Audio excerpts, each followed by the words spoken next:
当全世界的演唱会都在拼烟花、拼无人机、拼舞台特效的时候，如果一个国家因为场馆条件限制不能放烟花，该怎么办？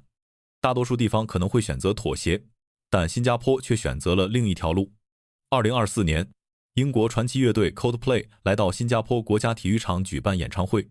当经典歌曲 A Sky Full of Stars 响起时，原本应该出现漫天烟花的时刻，却遇到了一个现实问题。国家体育场不适合燃放大型烟花，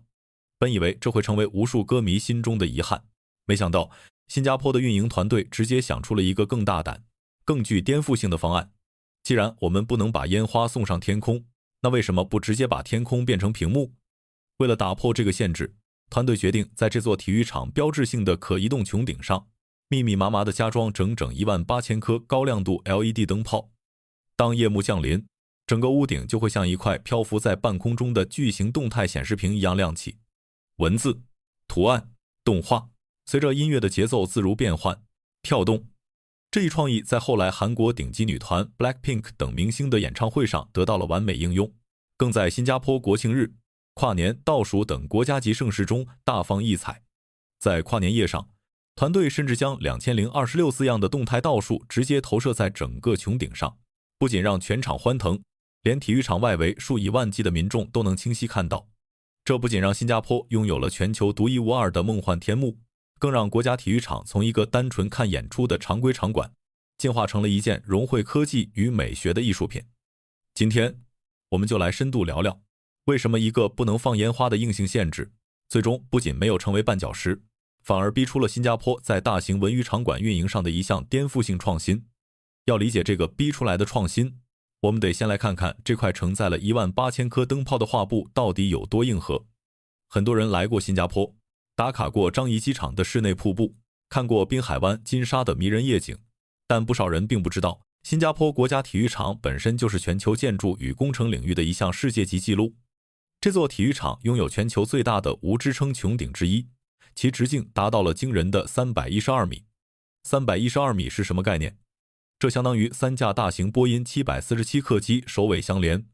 整个屋顶的内部空间采用极其先进的钢结构设计，中间没有任何一根支柱。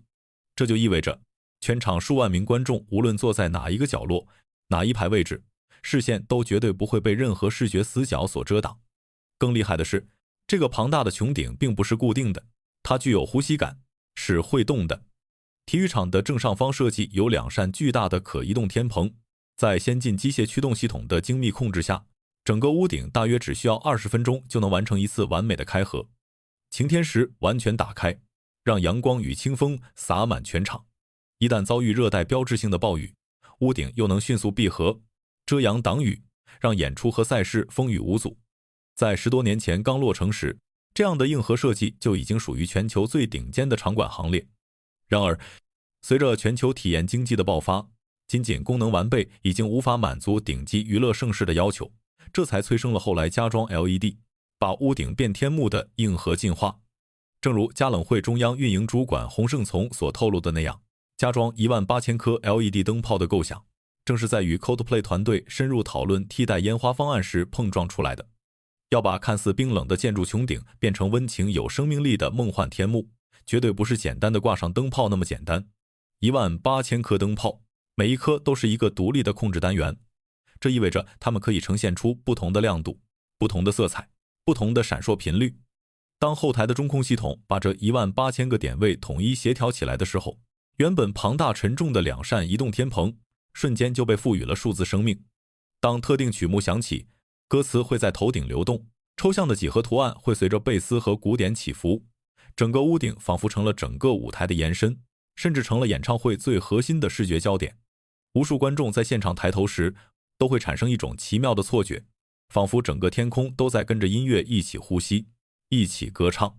而这正是新加坡团队想要达到的效果，不盲目复制别人的烟花，而是利用本土的工程和科技优势，创造一种属于新加坡自己的更具沉浸感的独家体验。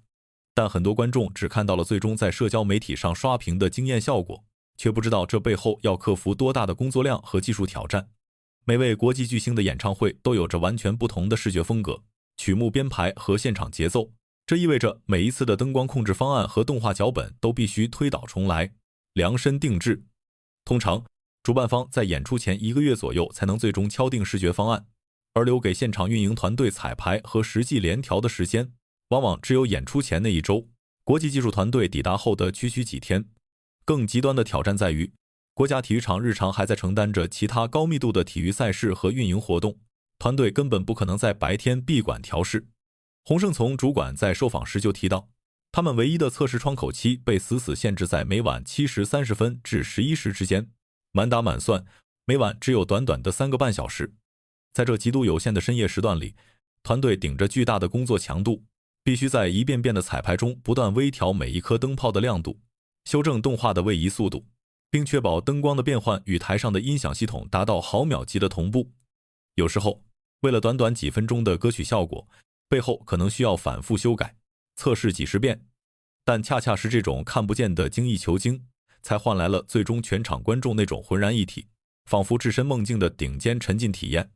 正所谓科技最好的状态，就是让人感觉不到科技的生硬存在。新加坡的工程团队用匠心把科技完美隐身在了艺术体验的背后。如果我们把视线从体育场内部挪开，还会发现更绝的细节。新加坡人并没有把这种震撼局限在买票进场的观众圈子里。在之前的国庆日以及特定的盛大活动中，团队为了能让全岛民众和场外没有买到票的粉丝共同感受这份喜悦，曾专程前往体育场对岸的丹绒鱼一带进行跨海效果测试。他们反复调整投射角度，就是为了确保2扇穹顶在变身动态天幕时，场外大批驻足的公众同样能清晰享受到这场视觉盛宴。不仅如此，加冷会近来还全面升级了体育场周边的数字化基础设施，在外围的大东方长廊，一口气添置了超过30个高清晰度的 LED 大屏幕。在活动开始前，这些屏幕高效展示活动详情、访客须知等一手资讯，极大提升了排队入场时的访客体验。而当数万人在演出结束后同时离场时，这些屏幕又无缝切换为动态交通指引，引导人群安全、有序、快速的疏散。从场馆内的梦幻 roof 到场馆外的智慧大屏，整个区域被织成了一张高效、贴心的服务网络。看到这里，有人可能会问，不就是多装了一些 LED 灯，把屏幕做大了一些吗？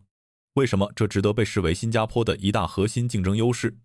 因为新加坡真正打造的从来都不是单纯的灯光硬件，而是一种处于全球最前沿的体验经济。在过去几十年里，传统的城市竞争比拼的是硬实力，港口货运量有多大，工厂生产线有多密集，经济总量有多高。但在今天这个全球化、数字化的时代，城市的竞争规则已经悄然改变，全世界的高端城市都在激烈争夺全球顶级演唱会、国际顶级赛事和高规格国际会议的举办权。因为这些超级盛事带来的绝对不仅是几张门票收入，它是一个巨大的经济乘数。一场 Taylor Swift 或者 Coldplay 级别的顶级演唱会，能瞬间吸引全亚洲乃至全球数十万名高净值粉丝飞抵这里。他们在几天的停留时间里，会疯狂带动本地的航空、高端酒店、高档餐饮、免税购物以及各大景点的综合消费，其背后撬动的整体经济效益往往高达数千万甚至数亿新元。所以，谁能给观众更好的体验，谁就更容易吸引全球活动落地。而国家体育场的梦幻天幕正是在强化这种竞争力。